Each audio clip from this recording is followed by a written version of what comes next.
Hello दोस्तों, मैं संजीव। आज हम बात करेंगे जीके, मैथ्स और करंट अफेयर के कुछ क्वेश्चन, मोस्ट इंपॉर्टेंट क्वेश्चन जो बिहार एसएससी के एग्ज़ाम में काफ़ी भूमिका निभाने वाला है। साथ ही साथ बीपीएससी का भी एग्ज़ाम है। तो ये सारे एग्ज़ाम, इसके अलावा हमारा बिहार एसएससी सीजीएल का भी वैकेंसी आ रहा है, उसमें भी ये काफ़ी योगदान देगा। तो बिना देर करते हुए चलते हैं पहले क्वेश्चन के ऊपर। अपना स्कोर और जो भी मैं क्वेश्चन पूछूँ उसका आंसर प्लीज़ कमेंट में ज़रूर आप मेंशन करना। पहला क्वेश्चन आपसे पूछा जा रहा है, हाल ही में विश्व मधुमेह दिवस 2024 कब मनाया गया है? तो ये मनाया गया है कब? 14 नवंबर को, है ना। अब दिवस के साथ साथ दिवस की थीम पूछी जाती है। तो दिवस का थीम था ब्रेकिंग बैरियर्स, ब्रिजिंग गैप्स। और आईसीएमआर की रिपोर्ट के अनुसार भारत में लगभग 10 करोड़ लोग इस बीमारी से ग्रसित हैं। ठीक है, डायबिटीज डे जो है, डायबिटीज से लगभग भारत के 10 करोड़ लोग ग्रसित हैं। नेक्स्ट क्वेश्चन पे चलते हैं। अगला क्वेश्चन है, सिंधु घाटी सभ्यता के सबसे महत्वपूर्ण विशेषता क्या थी? तो सिंधु घाटी सभ्यता की विशेषता ऑप्शन में है पक्की ईंट से बनी इमारत, प्रथम असली मेहराब, पूजा स्थल या कला और वास्तुकला। तो सिंधु घाटी सभ्यता का जो इंपॉर्टेंट था वो है पक्की ईंट, है ना, जिसे टेराकोटा के नाम से जानते हैं। ये आपको पता होगा, टेराकोटा किसे कहा जाता था? तो आग में पकी हुई मिट्टी को टेराकोटा कहते थे। और इमारतें, यानी सिंधु घाटी सभ्यता में घर के ऊपर घर था, 2 तल्ले मकान थे। सिंधु घाटी सभ्यता से अक्सर क्वेश्चन पूछा जाता है लोथल के बारे में, कि लोथल किस नदी के किनारे स्थित है? तो लोथल किस नदी के किनारे है? भोगवा नदी के किनारे है। और आप हमें कमेंट में आंसर दीजिएगा कि लोथल की खोज किसने और कब की थी, और लोथल किस राज्य में स्थित है? तो लोथल है गुजरात में। इसके अलावा आपसे क्वेश्चन पूछा जाएगा कि बता दीजिए हल का साक्ष्य कहाँ से मिला था? हल के प्रमाण। तो हल के प्रमाण कहाँ से मिले थे? बनवाली से मिले थे, है ना। इसके अलावा जुते हुए खेत के साक्ष्य कहाँ से मिले हैं? तो ये मिला है कालीबंगा से। और कालीबंगा किस राज्य में है? तो कालीबंगा वर्तमान राजस्थान के क्षेत्र में था। हड़प्पा सभ्यता जो थी हमारी, उसका आकार कैसा था ये भी पूछा जाता है।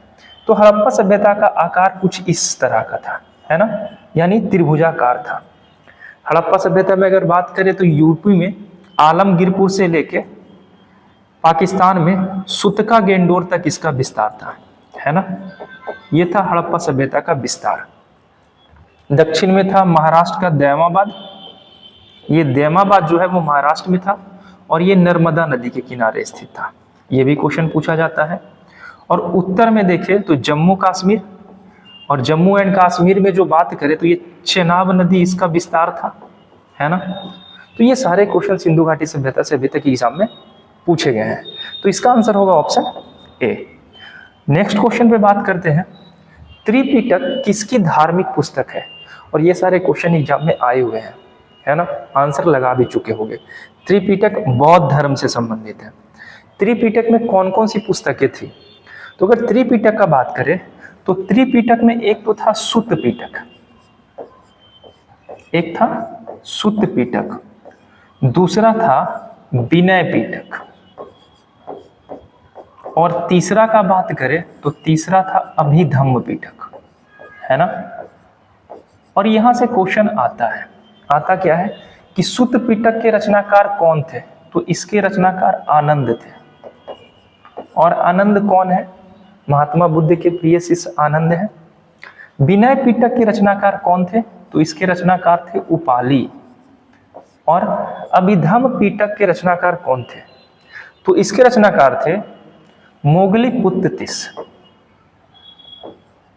मोगली पुत्तिस इसके रचनाकार थे।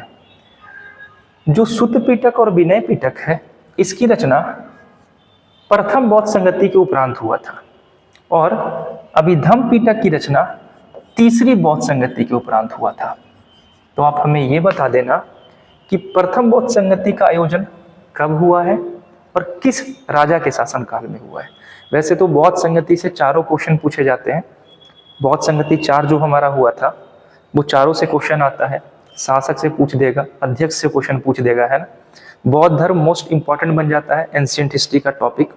ठीक है, आगे चलते अगर बौद्ध धर्म के बारे में बात करेंगे तो पूरा का पूरा क्लास ही खत्म हो जाएगा। चलते हैं नेक्स्ट क्वेश्चन के ऊपर। हाल ही में निम्नलिखित में से किस राज्य में झिरी मेला शुरू हुआ है? ये जो झिरी मेला है ये अपने में एक काफी महत्वपूर्ण भूमिका निभाता है। ये झिरी मेला, ये स्टोरी आज से 500 साल पहले की थी। एक व्यक्ति थे जिनका नाम था जीतो, और जीतो ने किसानों के लिए, जमींदारों के प्रति अनशन किया था और विरोध किया था। इन्हीं के कारण इनकी हत्या कर दी गई थी, और इन्हीं की याद में आज जम्मू कश्मीर क्षेत्र में ये झिरी मेला का आयोजन किया जाता है। जीतो की एक बेटी थी, वो अपने पिता के ही अग्नि में खुद को दाह संस्कार कर ली थी।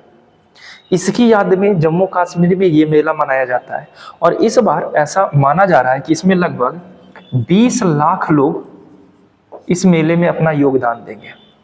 तो झिरी मेला कहाँ लगाया जाता है? जम्मू कश्मीर राज्य में। नेक्स्ट, मेगास्थनीज दूत था किसका? तो मेगास्थनीज के बारे में तो अच्छे से जानते होंगे, चंद्रगुप्त मौर्य के दरबार में ये रहता था। मेगास्थनीज की पुस्तक का नाम क्या था? तो इनकी पुस्तक का नाम था इंडिका, है ना। और मेगास्थनीज सेलुकस निकेटर का दूत था। सेलुकस निकेटर और मौर्य यानी चंद्रगुप्त मौर्य के बीच में 305 बीसी में युद्ध होता है, और इसमें सेलुकस निकेटर हार जाता है। और सेलुकस निकेटर एक संधि करता है चंद्रगुप्त मौर्य से, और संधि के तहत इसकी एक पुत्री थी जिनका नाम था हेलेना या सेल्यूसिया, एक ही नाम है, या कार्नेलिया। तो उनका विवाह चंद्रगुप्त मौर्य से कर दिया जाता है, यानी सेलुकस निकेटर अपनी पुत्री का विवाह करेंगे चंद्रगुप्त मौर्य से, और बदले में सेलुकस निकेटर मौर्य को क्या क्या देंगे? तो कंधार देंगे, काबुल देंगे, काबुल, कंधार, बलूचिस्तान, कंधार देंगे, काबुल देंगे, बलूचिस्तान देंगे, और एक क्षेत्र और देंगे जिसका नाम है हेरात। सारे अफगानिस्तान का लगभग क्षेत्र मिल जाता है चंद्रगुप्त मौर्य को। और चंद्रगुप्त मौर्य बदले में सेलुकस को 500 हाथी देते हैं उपहार में, और ये हाथी जो है झारखंड के क्षेत्र से भेजा जाता है। चंद्रगुप्त मौर्य के जो मंत्री थे वो थे चाणक्य। चाणक्य के बारे में आप सुने होंगे। चाणक्य को कौटिल्य के नाम से भी जाना जाता है, और इनका एक और नाम है, इनको विष्णुगुप्त के नाम से भी जाना जाता है ना। और इनकी पुस्तक क्या थी? इसकी पुस्तक कौन सी थी? चाणक्य के द्वारा लिखी गई पुस्तक। इसका आंसर आप हमें कमेंट में मेंशन करना। नेक्स्ट क्वेश्चन पे चलते हैं। धन विधेयक पेश किया जाता है, पॉलिटी से क्वेश्चन है और धन विधेयक से अक्सर क्वेश्चन पूछा जाता है। तो धन विधेयक यानी कोई भी विधेयक संसद के किसी भी सदन में रखा जा सकता है, लेकिन कुछ ऐसे विधेयक हैं जिसे केवल लोकसभा में रखा जा सकता है, जिसमें से एक आता है हमारा धन विधेयक। धन विधेयक के बारे में बात करें तो आर्टिकल 110 अनुच्छेद 110 में धन विधेयक के बारे में बात कही गई है, और ये कहा गया है कि धन विधेयक को केवल और केवल लोकसभा में ही रखा जाएगा पहले। और धन विधेयक है कि नहीं, इसको डिसाइड कौन करेंगे?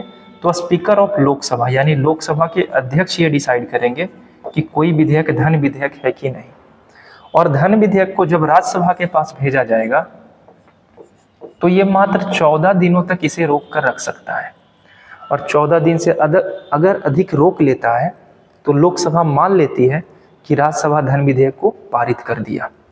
और धन विधेयक को लेकर कोई सिफारिश भी राज्यसभा नहीं कर सकता, अगर करता भी है तो लोकसभा मानने के लिए बाध्य नहीं है। तो जब ऐसा कर ही रहे हो तो फिर राज्यसभा के पास भेजते क्यों? समस्या ये आती है कि राज्यसभा धन विधेयक में किसी तरह का कोई हस्तक्षेप नहीं कर सकता, बस डिले कर सकता है 14 दिन। तो वो भी डिले मत किया जाना चाहिए, भेजो ही मत। धन विधेयक के बारे में एक बात और कि धन विधेयक जब राष्ट्रपति के पास जाता है तो राष्ट्रपति धन विधेयक को अपना वीटो पावर का इस्तेमाल राष्ट्रपति धन विधेयक पर नहीं कर सकते। वीटो पावर राष्ट्रपति के पास 3 प्रकार का होता है, और संविधान के अनुच्छेद आर्टिकल 111 यानी 111 में राष्ट्रपति के वीटो पावर का जिक्र किया गया है ना। अत्यांतिक वीटो, पॉकेट वीटो, निलंबनकारी वीटो। तो यहाँ वीटो पावर का इस्तेमाल राष्ट्रपति नहीं कर सकते हैं। इसका कारण क्या है? तो इसका कारण ये है कि धन विधेयक को लोकसभा में रखने से पहले राष्ट्रपति के पास पहले से ही भेज दिया जाता है, और राष्ट्रपति का परमिशन मिलने के बाद ही पहले लोकसभा में रखा जाता है, फिर राज्यसभा में रखा जाता है डिले करने के लिए, और राज्यसभा से फिर लाया जाता है लोकसभा में, और फिर राष्ट्रपति के पास भेज दिया जाता है। इस कारण चूंकि राष्ट्रपति पहले परमिशन दे चुके हैं, इसलिए राष्ट्रपति इस पर वीटो पावर का इस्तेमाल किसी भी प्रकार के तीनों में से किसी भी वीटो पावर का इस्तेमाल नहीं करेंगे। तो ये धन विधेयक के साथ साथ एक और विधेयक है जिसका नाम है राज्य परिवर्तन अधिनियम या विधेयक। ये ऐसा विधेयक है कि किसी के राज्य के क्षेत्र, नाम या सीमा में परिवर्तन करना हो तो ऐसा विधेयक लाने के पहले राष्ट्रपति से परमिशन लेना अनिवार्य है। और इसमें भी जब राष्ट्रपति के पास ये विधेयक जाएगा तो राष्ट्रपति इसमें किसी भी प्रकार का वीटो पावर का इस्तेमाल नहीं करेंगे। नेक्स्ट क्वेश्चन पे चलते तो इसका आंसर हो जाएगा ऑप्शन ए, केवल लोकसभा में ही धन विधेयक को रखा जाएगा। और अगर विधानमंडल के बारे में बात करें तो विधानमंडल में धन विधेयक विधानसभा में रखा जाता है। नेक्स्ट क्वेश्चन, निम्नलिखित में से कौन सी मिट्टी नदियों द्वारा बनाई जाती है? तो नदियों द्वारा जो मिट्टी बनाई जाती है वो है हमारी जलोढ़ मिट्टी, एलुवियल सॉइल। जलोढ़ मिट्टी के बारे में बात करें तो ये दो प्रकार का होता है, एक को कहते हैं खादर और दूसरे को कहते हैं बांगर, है ना। खादर जो होता है इसे नई जलोढ़ मिट्टी कहते हैं, है ना, और बांगर जो होती है इसे पुरानी जलोढ़ मिट्टी कहते हैं। ठीक है, अब ये नई पुरानी का फंडा क्या है? तो मान लीजिए कि ये रिवर है, नदी, और ये बह रही है, और कुछ तो नदियां जब बहती है तो अपने साथ मलबा और गाद लेकर आती है। तो यहाँ पे ये नदी लाकर मलबा बिछा के चली गई, और अगले साल जब फिर बाढ़ आया तो नदी अब इसी तक बहना शुरू कर दी यही क्षेत्र में। तो ये जो बाकी का स्पेस बच गया जहाँ तक नदी नहीं पहुँच रहा है, और ये अगर लंबे समय तक ऐसा चलता रहा तो ये जलोढ़ मिट्टी को पुरानी जलोढ़ मिट्टी कहेंगे, जिसे बांगर कहते हैं, और जो ये वाला क्रिएट होगा नया वाला, इसे खादर कहेंगे। और खादर जलोढ़ मिट्टी जो होती है वो बांगर से अधिक उपजाऊ होती है, क्योंकि वो हर साल नया होता जाएगा इसके कारण। तो इसका आंसर होगा ऑप्शन सी। नेक्स्ट, राजस्थान राज्य का खेतड़ी बेल्ट किस लिए प्रसिद्ध है? तो राजस्थान में खेतड़ी जो है वो तांबे के लिए जाना जाता है ना। राजस्थान में ये है ना सांभर झील, ये आपको पता होगा, और राजस्थान में ही है ना अरावली शिखर, अरावली पर्वत, है ना। और अरावली पर्वत का सबसे ऊंची चोटी कौन सी है? तो ये है गुरु शिखर। ये क्वेश्चन भी एग्जाम में आया हुआ है, और गुरु शिखर की ऊंचाई पूछता है। तो गुरु शिखर की ऊंचाई कितनी है, इसका आंसर आप हमें कमेंट में दीजिएगा। आगे चलते हैं, सोना की खान के बारे में बात करें तो कर्नाटक का एक क्षेत्र जिसे कहते हैं कोल्लार, कोल्लार की जो खान है, और ये कहाँ है? तो ये है कर्नाटका में। ये सोना के लिए काफी ज्यादा प्रसिद्ध है। कर्नाटक में कोल्लार की खान से सोना प्राप्त की जाती है। अबरक और लोहा के बारे में बात करें तो ये उड़ीसा, झारखंड, मध्य प्रदेश के क्षेत्र से अबरक निकाला जाता है, और अबरक सबसे ज्यादा निकाला जाता है झारखंड के क्षेत्र से। कोयला भी झारखंड के क्षेत्र से निकलेगा, है ना। गोंडवाना क्रम के चट्टान से कोयला निकलता है। अगर सोना का बात करें तो ये धारवाड़ क्रम के चट्टान से निकलता है, और धारवाड़ क्रम का चट्टान कहाँ है? कर्नाटक के धारवाड़ जिला, है ना। नेक्स्ट क्वेश्चन पे चलते हैं, निम्नलिखित में से कौन सी नदी फतुहा के पास गंगा में मिल जाती है? बिहार से क्वेश्चन है, तो कौन सी नदी होगा जो फतुहा के पास गंगा में मिलती है? तो ये होगा पुनपुन नदी, है ना, पुनपुन नदी। सोन नदी के बारे में बात करें तो ये अमरकंटक के पठार से निकलती है, और अमरकंटक के पठार से 3 नदियां निकलती है। एक तो सोन हो गया, दूसरा हो गया नर्मदा, और तीसरी हो गई महानदी। नर्मदा पश्चिम में प्रवाहित होती है ना, और मध्य प्रदेश में जबलपुर के पास धुआंधार जलप्रपात का निर्माण करती है। ये बात भी आपको पता होगा। और अगर बात करें महानदी का, तो महानदी पूर्व में बहती है। महानदी को उड़ीसा का शोक कहा जाता है, और महानदी पे ही सबसे लंबा नदी पुल है। उस नदी पुल का नाम आप हमें कमेंट में बताइएगा कि कौन सी नदी पुल है, ठीक है। नेक्स्ट क्वेश्चन चलते हैं आगे। हाल ही में किसने 28वां विश्व बिलियर्ड्स खिताब जीता है? 28वां विश्व बिलियर्ड्स खिताब, और अपने जीवन का 7वां खिताब जीतने वाले व्यक्ति हैं जिनका नाम है पंकज आडवाणी। और ये जो बिलियर्ड्स का खेल हुआ था ये हुआ था कतर के दोहा में, कतर में ये खेल आयोजित किया गया था। ठीक है, तो याद रखिएगा, और ये इनका 7वां मेडल था। नेक्स्ट, गांधी जी ने नमक सत्याग्रह का एकमात्र उद्देश्य क्या था? तो नमक सत्याग्रह कब हुआ है? 1930 में हुआ है ना नमक सत्याग्रह। नमक सत्याग्रह गांधी जी का उद्देश्य था पूर्ण स्वराज प्राप्ति करना। नमक सत्याग्रह का बात करें तो ये स्टार्ट हुआ था 12 मार्च, है ना, 12 मार्च 1930 में स्टार्ट हुआ था और ये खत्म होगा 6 अप्रैल 1930 को। और गांधी जी के साथ इसमें 78 लोग शामिल थे, है ना, और ये साबरमती से स्टार्ट हुआ था और दांडी तक ये यात्रा की गई थी। ये सारा क्वेश्चन एक एक करके पूछा जाता है और एक क्वेश्चन पूछा गया था बीपीएससी में कि इसमें टोटल कितने दिन लगे थे? तो इसमें टोटल 24 दिन लगे थे, ये भी क्वेश्चन पूछा गया है ना। जो नमक सत्याग्रह था ये किस आंदोलन का हिस्सा था, ये आप हमें कमेंट में बताना। एक क्वेश्चन आपके भरोसे में छोड़कर जा रहा हूं। भारत में स्वदेशी आंदोलन किस दौरान हुआ था? स्वदेशी मेरा जन्मसिद्ध अधिकार है ना। स्वदेशी मतलब क्या होता है? अपने ही देश की वस्तुओं, बने ही वस्तुओं का इस्तेमाल करना, उसे स्वदेशी कहते हैं। तो स्वदेशी आंदोलन जो हुआ था वो हुआ था बंगाल विभाजन के विरुद्ध। बंगाल विभाजन इतिहास का एक ऐसा टॉपिक है जिसको भुलाया नहीं जा सकता। बहुत सारे ऐसे टॉपिक पॉइंट बनते हैं इतिहास का, लेकिन उसमें से बंगाल विभाजन भी एक है। बंगाल विभाजन के बारे में बात करें तो 19 जुलाई 1605 ब्रिटिश काउंसिल ने इसे बंगाल विभाजन को लागू करने की बात शुरू की और 16 अक्टूबर 1905 को बंगाल विभाजन को लागू कर दिया गया। ठीक है, और जो बंगाल का क्षेत्र था उसे 2 भाग में बांट दिया गया। एक को कहा जाने लगा ईस्ट बंगाल और दूसरे को कहा जाने लगा वेस्ट बंगाल। इसकी राजधानी थी ढाका और इसकी राजधानी थी कोलकाता। ये मुस्लिम बाहुल्य क्षेत्र था और ये हिंदू बाहुल्य क्षेत्र था। कर्जन ने ये सिफारिश किया कि चूंकि क्षेत्र बड़ा है और शासन करने में दिक्कतें आ रही है, इसलिए मैं बंगाल को बांट रहा हूं। और इसी समय एक व्यक्ति थे जिनका नाम था रविंद्रनाथ टैगोर। रविंद्रनाथ, इन्हीं के आह्वान पर इस समय हिंदू मुस्लिमों के बीच राखी दिवस का आयोजन किया गया था। तो बंगाल विभाजन से ये सारी बातें याद रखिएगा। कौन था जिम्मेदार बंगाल विभाजन का? तो लॉर्ड कर्जन जिम्मेदार थे। लॉर्ड कर्जन का कार्यकाल कब से कब तक था? तो 1899 से लेके 905 तक लॉर्ड कर्जन भारत के वायसराय के रूप में रहते हैं। नेक्स्ट, मैथ का क्वेश्चन है। एक संख्या को इतना से भाग देने पर शेषफल उतना बचता है और यदि उसी संख्या को, अगर एक संख्या को इतना से भाग देते हैं तो शेष कितना बचता है? इतना। और वही जो संख्या यानी संख्या x, अगर उसको इससे भाग दें तो शेष कितना बचेगा ये बताना है।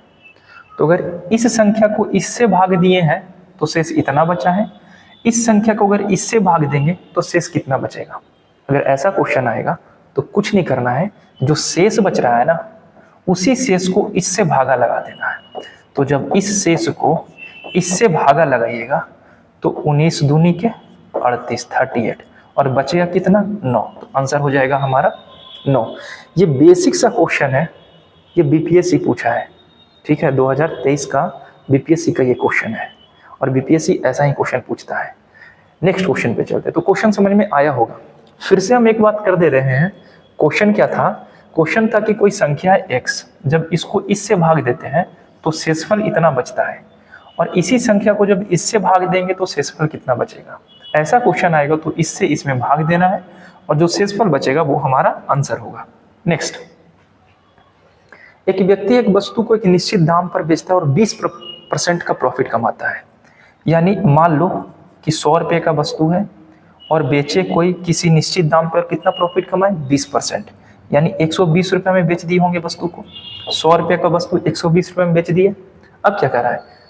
यदि वस्तु का विक्रय मूल्य दुगना कर दिया जाए तो ये तो क्रय मूल्य है ना और ये विक्रय मूल्य है, इसी के दाम पे ना आप बेचे थे, तो दुगना करेंगे हम इस चीज को। इस चीज को दुगना करेंगे तो कितना हो जाएगा? 240 रुपया। अब मेरे वस्तु का दाम 100 रुपया था, बेचे 240 में, प्रॉफिट कितना का हुआ? तो प्रॉफिट हुआ कितना टोटल? 140 का, और परसेंटेज प्रॉफिट भी यही होगा, तो आंसर क्या होगा हमारा? ए।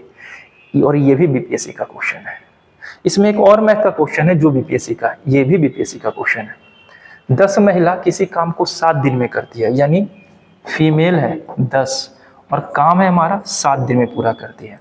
चिल्ड्रेन है 10 और करता है कितना दिन में? 14। तो अब देख रहे हो यहाँ से एफिशिएंसी देख रहे होगे कि एक महिला करेगी तो कितना दिन में करेगी? 70 दिन में। और एक चिल्ड्रन बच्चा करेगा तो कितना दिन में करेगा? 140 दिन में। यानी रेशियो कितना का आ गया? तो रेशियो फीमेल और चिल्ड्रन का रेशियो 1:2 में आ गया। यानी एक महिला जितना काम करेगी 2 बच्चा मिलकर उतना काम करेगा। तो पहले ये रेशियो हमको लाना था, ले आए। अब बोल रहा है 5 महिला और 10 बच्चे उसी काम को कितना दिन में करेंगे? ठीक है, और साथ मिलकर करेंगे, ठीक है ना।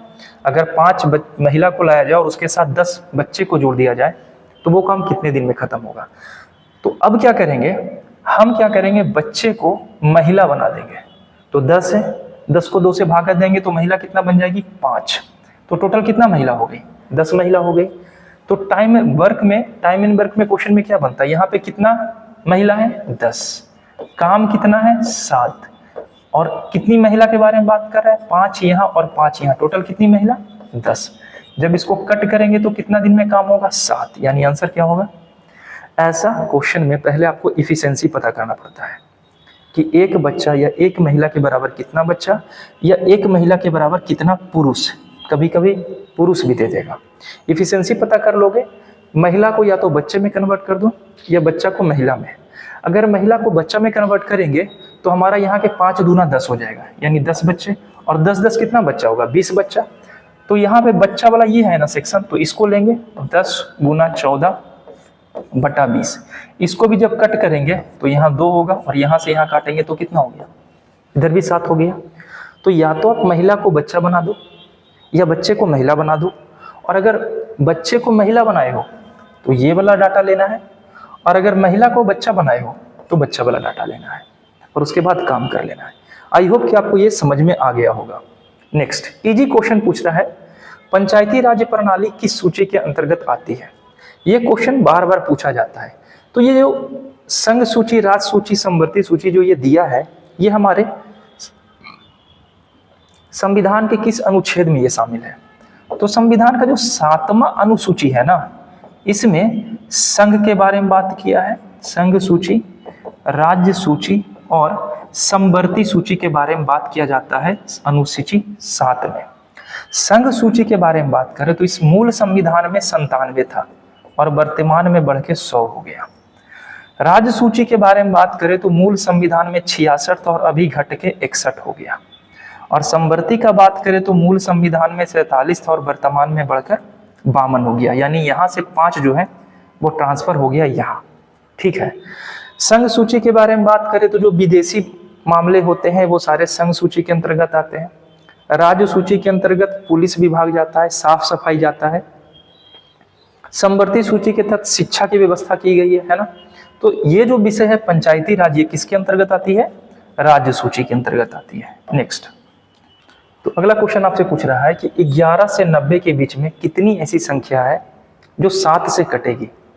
तो संख्या तो नंबर छोटा दिया है तो वैसे भी आप काउंट करके देख सकते हो, 7 का पहाड़ा पढ़ के देख सकते हो। या अगर नंबर ज्यादा बड़ा दिया है तो क्या करना है? तो सबसे पहले सबसे छोटी संख्या पता करना है 11 के आसपास का जो 7 से कटता हो, वो होगा हमारा फर्स्ट संख्या। तो फर्स्ट नंबर होगा 14। इसके बाद हम पता करेंगे लास्ट नंबर जो 7 से कटता हो 90 के आसपास में, तो ये होगा 84। और डिफरेंस देखेंगे तो 7 का गैप चल रहा है ना, 14, 21, 28 है ना। तो डिफरेंस यहाँ कितना आ जाएगा? तो डिफरेंस आ जाएगा हमारा 7 का। और एक फॉर्मूला आप जानते होंगे, Tn बराबर होता है A + n - 1 × D। अब यहाँ पे मैं बोलता हूँ Tn बराबर होता है लास्ट नंबर। लास्ट नंबर जो है वो मेंशन कर दीजिएगा। A = होता है फर्स्ट नंबर, वो मेंशन कर दीजिएगा। और D = होता है डिफरेंस,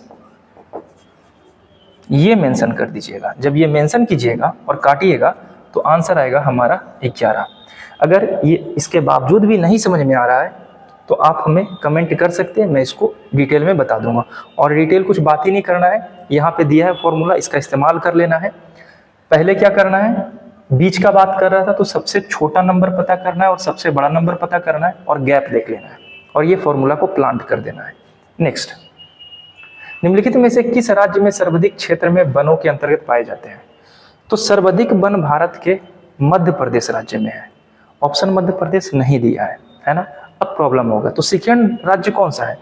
तो सेकंड राज्य होगा अरुणाचल प्रदेश। अरुणाचल प्रदेश में क्षेत्रफल के मामले में दूसरे नंबर पे अरुणाचल प्रदेश आता है क्षेत्रफल के मामले में।